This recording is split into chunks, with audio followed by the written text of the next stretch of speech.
For 48 years, one man controlled the Federal Bureau of Investigation. 8 presidents served during his tenure. He never held elected office. He never campaigned. He won everything by saying nothing. You have done this. Not in chess. But in a job interview where you knew what to say and said something else. In a relationship that was finally working until you picked the fight that ended it. In the project you abandoned 3 weeks before it would have succeeded. Most people call it bad luck. Or poor timing. Or, I just wasn't ready. Psychology calls it something else. There are 5 mechanisms that cause intelligent, capable people to systematically destroy the things they are building, and the 4th one has been operating in your life since before you could speak. Welcome to DarkPsyche.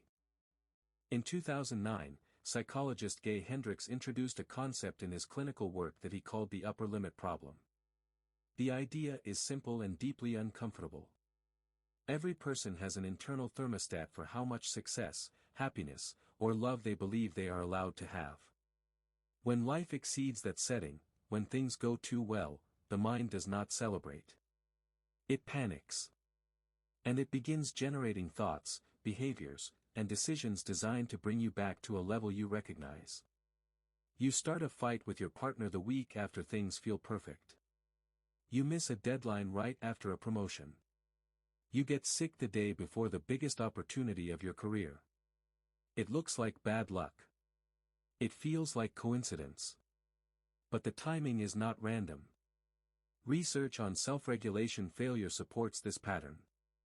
A 2015 study published in Personality and Individual Differences found that individuals with lower self-perceived worthiness were significantly more likely to engage in self-handicapping behaviors, deliberately creating obstacles before a performance to give themselves an excuse to fail. The thermostat does not care what you want. It cares what you believe you deserve. In 1978, psychologists Pauline Clance and Suzanne Imes published the first clinical study of what they called the imposter phenomenon. They studied high-achieving women who held advanced degrees, earned professional recognition, and received praise from colleagues, yet privately believed they had fooled everyone. Since then the research has expanded far beyond gender.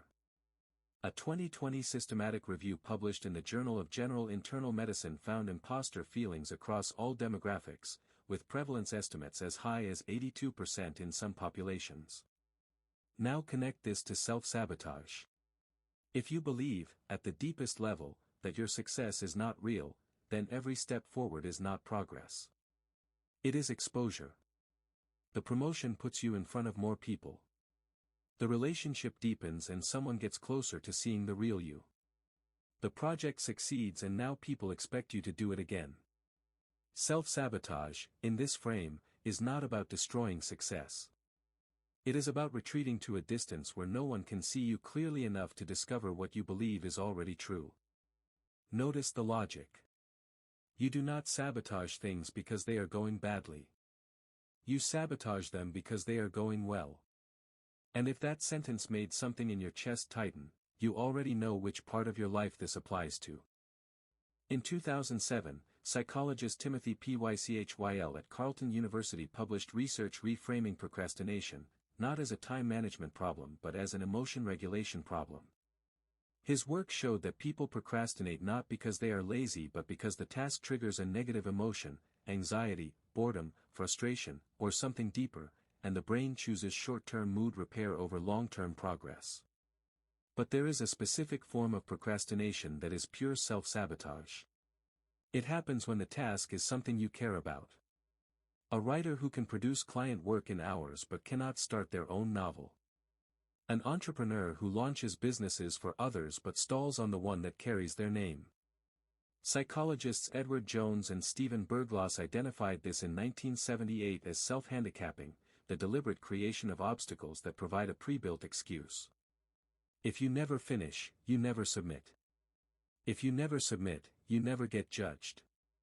And if you never get judged, you can keep the belief that you could have succeeded, if you had only tried. The potential stays intact. And potential, unfulfilled, is safer than a verdict. Everything so far has been about what your mind does to protect you from the discomfort of success. But the next mechanism goes further back. It was installed before you had the language to understand it, and it has been running every day since. Most people have never once questioned it.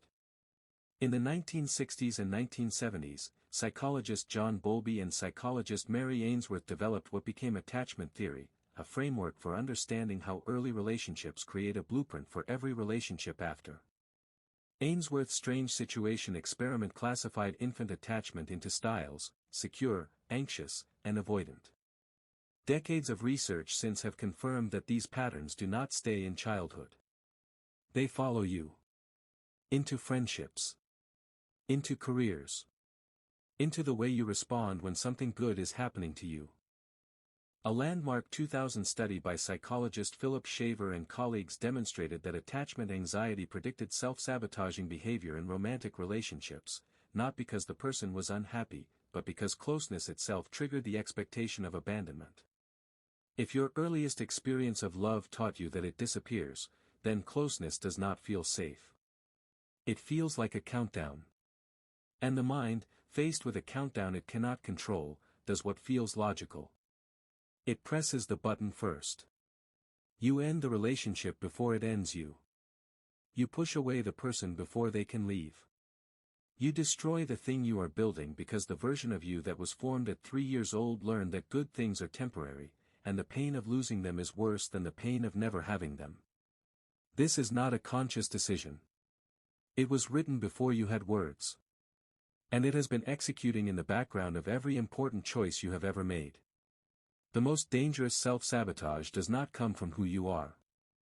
It comes from what you learned about what happens when you love something.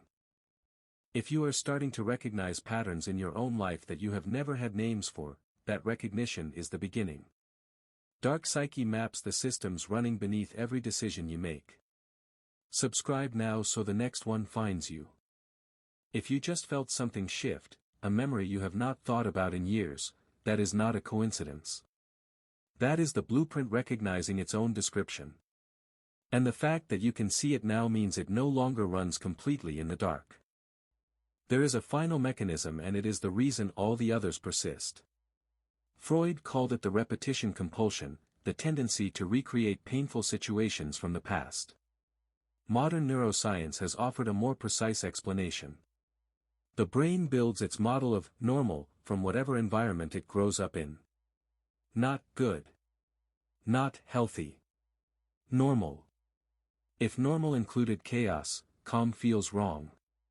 If normal included criticism, praise feels suspicious. If normal included being left, being loved feels like the moment before the fall. The brain does not seek what is good for you. It seeks what is recognizable. And when your current life drifts too far from that baseline, too much success, too much stability, too much love, the mind manufactures the crisis it knows how to handle. You do not sabotage your life because you are broken. You sabotage it because the broken version is the one your nervous system learned to call home. Every mechanism in this video has one thing in common. The person doing the damage and the person receiving it are the same person. There is no external manipulator. No cult leader. No propaganda machine. No silent strategist across the table. There is only a mind that learned the wrong definition of safe, and has been enforcing it ever since. The upper limit tells you have had enough. The imposter whispers you will be found out. The procrastinator protects the potential you are afraid to test. The blueprint fires before you know it is loaded. And the repetition compulsion rebuilds the familiar prison every time you escape. But here is the part the research also shows. These patterns are not permanent. They were learned. And anything that was learned can be seen, named, and over time, rewritten. We have mapped the power of silence, the architecture of brainwashing, the machinery of propaganda, and now the war you fight against yourself. Next, we turn the lens inward, to the one person who sabotages you more than anyone else and does it with your full cooperation. If you are not subscribed, the answer will come without you in the room. The person who hurt you the most did not hate you. They lived inside you. They knew every weakness, every fear, every soft place to land a blow, because they are you. And the only way to stop them is to stop pretending they are someone else.